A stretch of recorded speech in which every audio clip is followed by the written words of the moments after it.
South African netball players impressed at the recent World Cup, this despite the team finishing in 6th position at the global showpiece in Cape Town. Now, Khanyisa, Chawane as well as Nichole, Taljaard have recently been snapped by two teams in the Vitality Netball Superleague out in England. Chawane has signed up with Cardiff Dragons, while Taljaard is set to play for London Pulse ahead of the next season. Now, both players join us this morning via Zoom to speak to us about the latest move abroad, just to also reflect on the Netball World Cup that took place just a half and a month ago right here in South Africa, in Cape Town. I wonder, though, if they are on board for this conversation. Ladies, good morning. Thank you so much for chatting to me this morning on the Weekend Report. Khanyisa, I want to start with you. Obviously, congratulations on your latest move to Cardiff Dragons, a team that has just recently rebranded from Celtic to Cardiff Dragons. Talk to me about how this move came about. Who contacted you from the squad? Hello everyone. How this move happened, it was during the World Cup. I was really having chats already with the club. No, before World Cup, and during the World Cup as well, we were having chats, but it wasn't really finalized or anything like that. And then Coach Noma as well had a chat to me about it, on what do I think of it, and if I'm interested on going over again.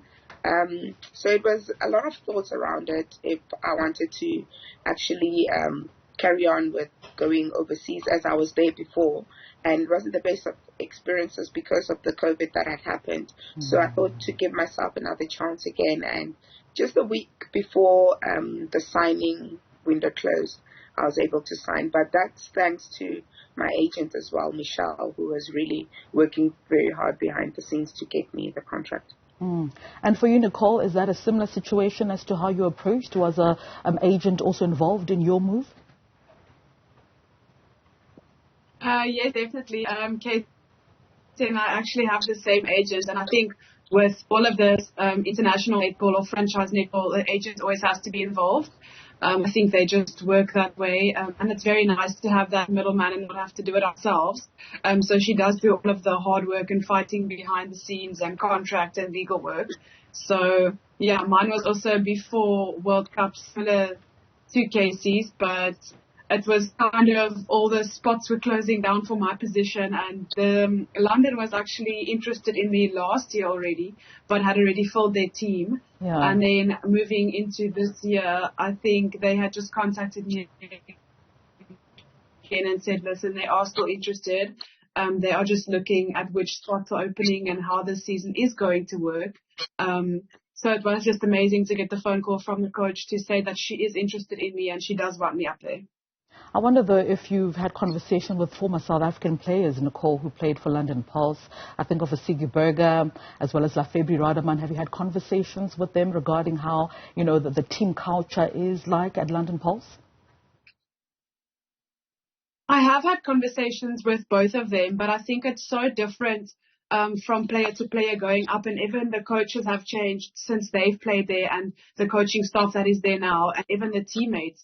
I think every year, because there are new signings, players do switch over. So I have met up with a lot of the players of the team at this World Cup now. They had about 5 or 6 of the club players and their national team that was at the World Cup. So I sat down and spoke to some of them about how everything works there. I've sat down with the whole coaching staff and spoken to them about their culture in the team, how everything works in the team, like their setup is and how I would fit in.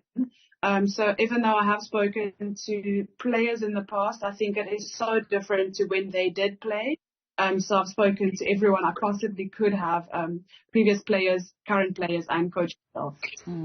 Ladies, we are running out of time, but Khanyisa, I just want to engage you quickly on something you mentioned earlier. Obviously, having played abroad back in 2020 at the height of COVID-19, having been signed by Bath back in 2019. How was that experience, though, and how do you think that experience is going to help you in your second stint abroad, also in the Vitality Superleague? I think my experience there, I didn't have much of a chance. I think I played something like 2 matches and then COVID started. So there was no time for anyone to actually, or for me to find my feet within the team. So this year is definitely going to be different. I don't think there's much to feed off from there. Especially because it's a different environment, it's a different team, it's different people. So I wouldn't be able to put that together, but I'm quite excited to give myself a chance to play at the highest netball. All right, ladies, thank you so much for your time this morning on the Weekend Report. Again, congratulations on your latest moves. That is, of course, Khanyisa Chawane as well as Nichole Taljaard, the two players from South Africa that have just recently signed for teams abroad. This after the conclusion, of course, of the Netball World Cup a month and a half ago.